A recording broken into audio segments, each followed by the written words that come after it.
We have any business today? See one red land? Okay, we're delighted to have you. If you are here for the first time, I would just like to know, well, just what state or country you're from. And we'll wait. Ohio is very eager here, but just on this side of the aisle to start with. Where you're from? Texas? Okay. Good to see you over here in town, Florida. Florida? A lot of Florida is here.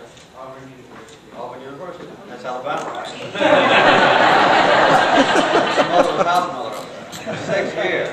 KA, yeah, you still remember. If my mother is anywhere, people remember for generations. Any other states? Tennessee. South Carolina? Maryland. Chicago? Illinois, right? Okay. Tennessee. Tennessee. Indiana. Pennsylvania. Pennsylvania, okay. Maryland. And Maryland. New Jersey. Over here, please. Okay. I think I'll interrupt just a minute because my kids might be noticing the bandage on my cheek. I've covered it up with makeup, but 2 or 3 people have already asked me about it in the back, so I'll just. I have had a slight problem with precancerous growth on my cheek. So Thursday I went to Emory University and they did surgery and took most of the internal stitches, and they would cut a while, they'd go out in the laboratory and test it, and back and forth, they finally got it all. But I have to wear this bandage for a while, so nothing serious. This is going to be okay. Up now, back in the center section. What states? Any new states we haven't already? North Carolina. North Carolina. Arkansas, very good. Kentucky. And Kentucky. All about planes. So when we had the tour, they told me about planes. And we have the Freers here. Would you all stand up? Charles and Mary and Freer. We're delighted to have you all. They live out here. They live on Route 30 in my former cousin's, late cousin's house. Jim Fart's house. James Fart's. And we're glad to have you. They're contemplating joining our congregation. We hope you all will do that. And Hamilton Jordan. Hamilton, stand up, please. Hamilton is one of my special people. When I was running for governor in 1966, Hamilton was, it's hard to believe, a very young man. He was just getting ready for college, and he's been helping me in my life for all those years. You can figure out how many years, 39 years. Hamilton is also... Hamilton also orchestrated and carried out my campaign for president, which some people appreciated, some don't. It was successful, and now Hamilton is, well, I would say, one of the finest lay counselors for people who suffer with cancer, maybe than anyone else in the United States. He's written a remarkable book about his own experiences with cancer, I think 3 different kinds of cancer. Never, what Hamilton? No such thing as a bad day. No such thing as a bad day. So if you all have any problems with cancer in your own family or among your friends, get Hamilton's book. It's remarkable. And Hamilton has a habit which is notable, that when he hears about anyone who's suffered from an unanticipated bout with cancer, he takes the initiative, calls them, asks them if he can be of help, and sometimes even go to their home and give them advice on how to seek the best treatment. So he's one of the world's remarkable people in my opinion. And he has 2 or 3 guests with him too, from China, Japan, where? No, this is the Dow family. Yes. And Ed Jacobs and Kieran. And they are scientists and they are focused on cancer. He has some scientists focused on cancer with him. And we look forward. Where? From California. From California. We're delighted to be with you and look forward to getting to know you a little bit later. Well, I always begin my lesson by letting you know what has happened lately and in the future about Rosa in my life. Last weekend, I was supposed to be, along with Rosa, in Palestine, helping to monitor or conduct the election for the Palestinian Parliament. And so we had planned to go from Alaska, where we had gone to celebrate the 25th anniversary of the Alaska Lands Bill, directly to the Mideast. But they postponed the Palestinian election.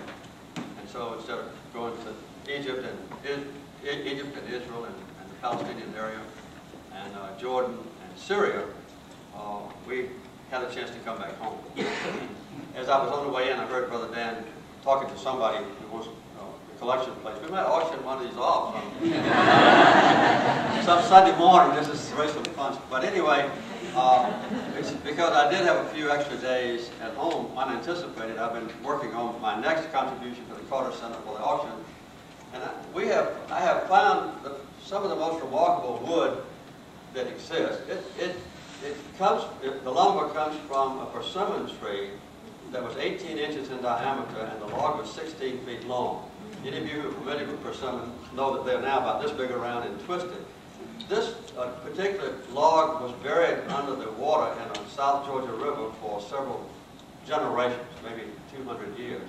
And it was found and was destined to become the heads of golf club drivers. For about 15 years, all the golf club drivers had persimmon wood heads because it's so dense and so heavy and so stable and beautiful.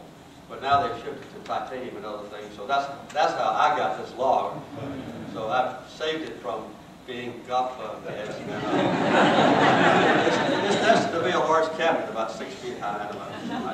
So I'm working on it in my shop. So that's last.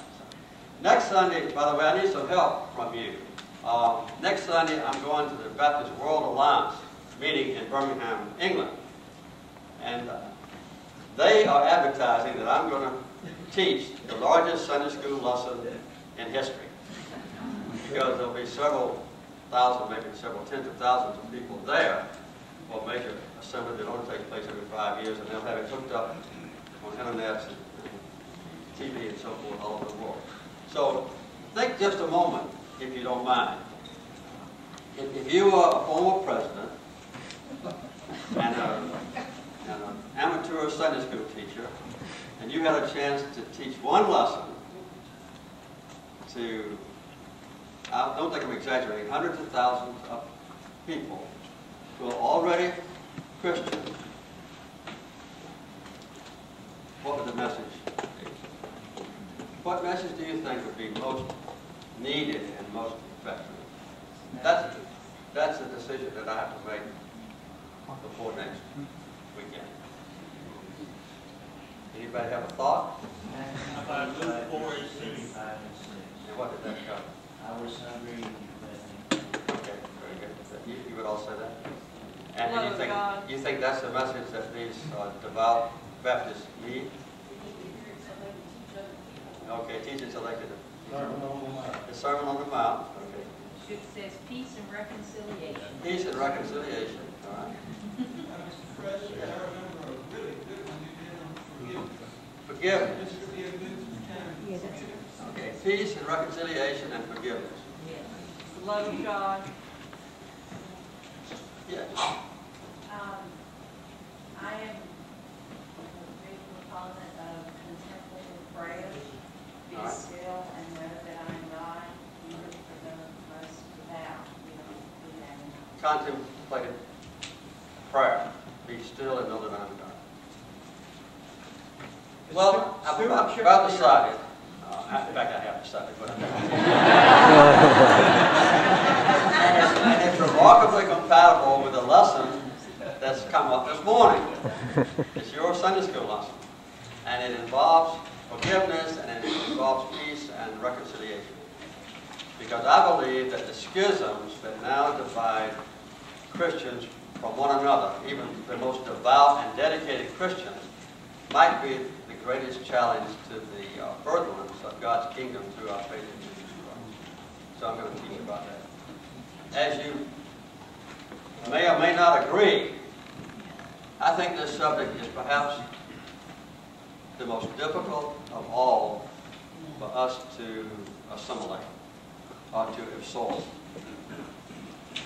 One reason is that the subject is prevalent.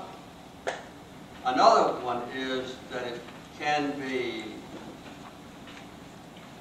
intruded in our self-consciousness. In other words, we can't ignore the fact when we make just a slight effort to assess our own relationship with God, we cannot ignore this particular failing or sin.